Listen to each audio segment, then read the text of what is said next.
Friends, এদিকে আয়, এদিকে আয়। Good morning and welcome back to my channel my life my blogs.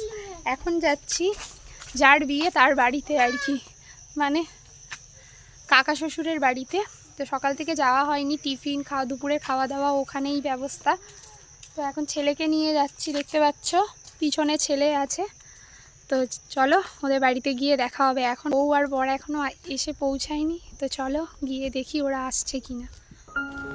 আর এখানে চলে এসেছি যাদের বিয়ে হচ্ছে তার বাড়িতে, মানে শ্বশুরমশাইয়ের বাড়িতে।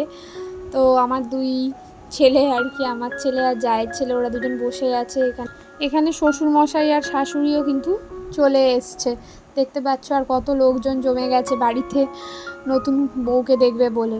আর প্রচণ্ড গরম পড়েছিল, আর এদিকে হচ্ছে দুধ ওতলানোর রিচুয়ালস হচ্ছে।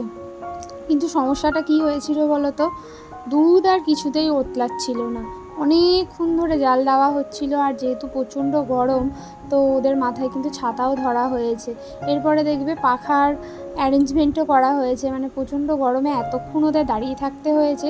দেখো এখানে হাওয়াও করা হচ্ছে, প্রথমে ছাতা তারপরে পাখা, কিন্তু তা সত্ত্বেও কিন্তু দুধ ওতলায়নি, অনেকক্ষণ ধরে ওদের দাঁড়িয়ে থাকতে হয়েছে। প্রচণ্ড নাজেহাল অবস্থা হয়েছিল আর কি, প্রচণ্ড গরমে অনেকক্ষণ ধরে দাঁড়িয়ে থাকার পরেও কিছুতেই দুধ ওতলাচ্ছিল না। তো শেষমেশ অনেকক্ষণ পর, অনেক চেষ্টার পর দুধ উতলেছে, তারপরে ওরা ঘরে ঢুকতে পেরেছে। আর এখানে এখন ওদের বরণ হচ্ছে, আর যে বরণ করছে সে কিন্তু আমার বান্ধবী সম্পর্কে যা হয়।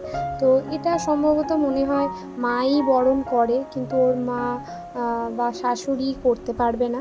তার কারণ দেবাশিসের বাবা মারা গেছে। দেবাশিস যখন অনেক ছোট ছিল, দেবাশিস মানে যার বিয়ে হচ্ছে দেখতে পাচ্ছ, মানে আমার শ্বশুরমশাই, ও আমার থেকে বেশি বড় না, 1 বছরের বড়, তো নাম ধরেই ডাকি।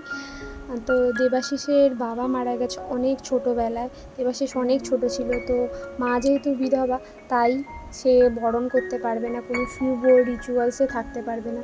আমাদের সমাজে এই একটা খুব বাজে নিয়ম যে বিধবা মহিলারা কোনো শুভ রিচুয়ালসে অংশগ্রহণ করতে পারে না। অথচ পুরুষের ক্ষেত্রে কিন্তু এই নিয়ম প্রযোজ্য নয়। তার কোনো পুরুষের যদি আর কি স্ত্রী মারা যায়, তারা কিন্তু অনায়াসেই যে কোনো শুভ রিচুয়ালসে থাকে, কোনো ব্যাপারই না। কিন্তু মেয়েদের ক্ষেত্রে সেটা হয় না। একটা মা সন্তানকে আশীর্বাদ করবে, বরণ করবে, সেখানে হচ্ছে সে সধবা বা বিধবা এটা ম্যাটার কেন করবে, তাই না? মা তো সন্তানকে সবসময় আশীর্বাদই দেবে, মা কি কখনো সন্তানকে অভিশাপ দিতে পারে? তো এই সুখের সময়গুলো যদি মা পাশে না থাকে, বা মা যদি সেই কর্তব্যগুলো পালন না করতে পারে, তাহলে তার থেকে হচ্ছে মানে দুঃখের বিষয় আর কোনো কিছুই নেই। তো আমার মনে হয় না যে এগুলো করা উচিত। এটা আমার পার্সোনাল ওপিনিয়ন, আমার মতের সঙ্গে অনেকের মতই মিলতে পারে, মিলবে না আর কি।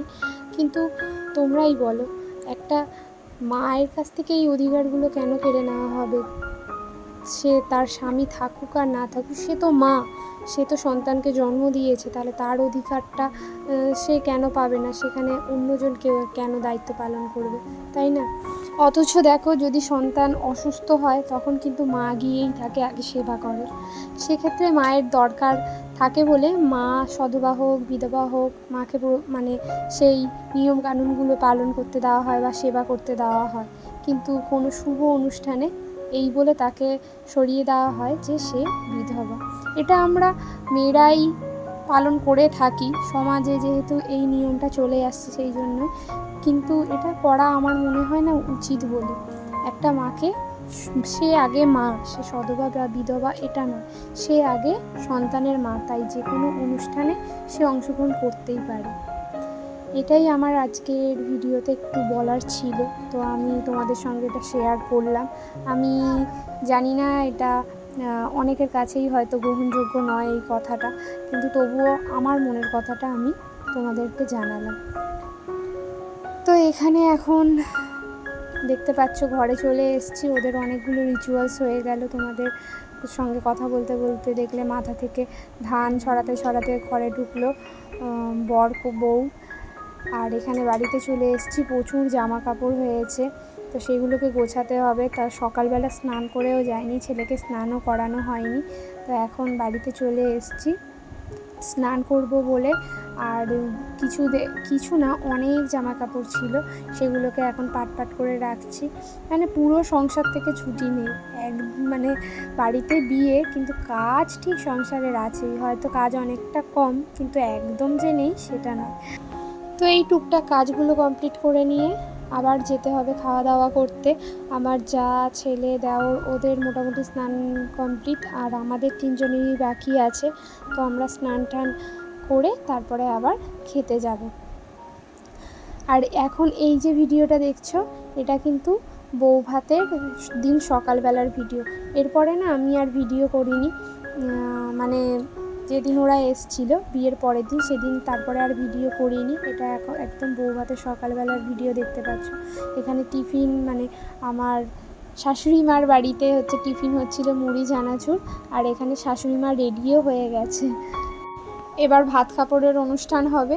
তো একটা পিঙ্ক কালারের শাড়ি পরেছে, ওকে খুব মিষ্টি লাগছিল। আর দেবাশিস একটা পাঞ্জাবি পরেছে, আর ওর চুলটা কিন্তু আমি বেঁধে দিয়েছি, প্লাস ওকে মেকআপ করতেও সাহায্য করেছিলাম। এখানে ভাত রেডি হয়ে গেছে দুজনেরই, দেখতে পাচ্ছ। মানে ভাত কাপড় সবই রেডি করা আছে, আর সবাই বাড়ির মধ্যে গোল হয়ে ঘিরে আছে, ওদের দুজনকে মানে ঘিরে আর কি। আর এখানে ক্যামেরাম্যান চলেও এসছে, ওদের ফটো তুলবে। তো চলো, ওদের অনুষ্ঠান স্টার্টও হয়ে গেছে ভাত কাপড়ে। তো তোমরা দেখতে থাকো আর এনজয় করো।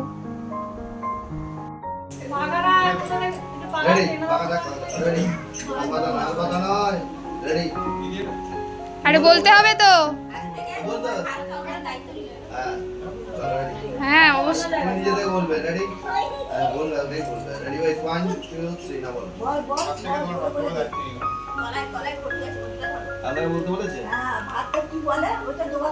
তো পাশ থেকে না ভাত কাপড়ের দায়িত্ব নেওয়ার সময় ওদের দিদা কিছু একটা বলে দিয়েছিল, তো ক্যামেরাম্যান বলছে আপনাকে বলতে বলেছি, ওটা তো ওরা বলবে। তো এখানে একবার ভাত দেওয়া হয়ে, মানে ভাত না কাপড় দেওয়া হয়ে গেছে, এবার ভাত দিয়ে আবার আর একবার ওই ভাত কাপড়ের দায়িত্ব নিচ্ছি, সেটাই বলবে।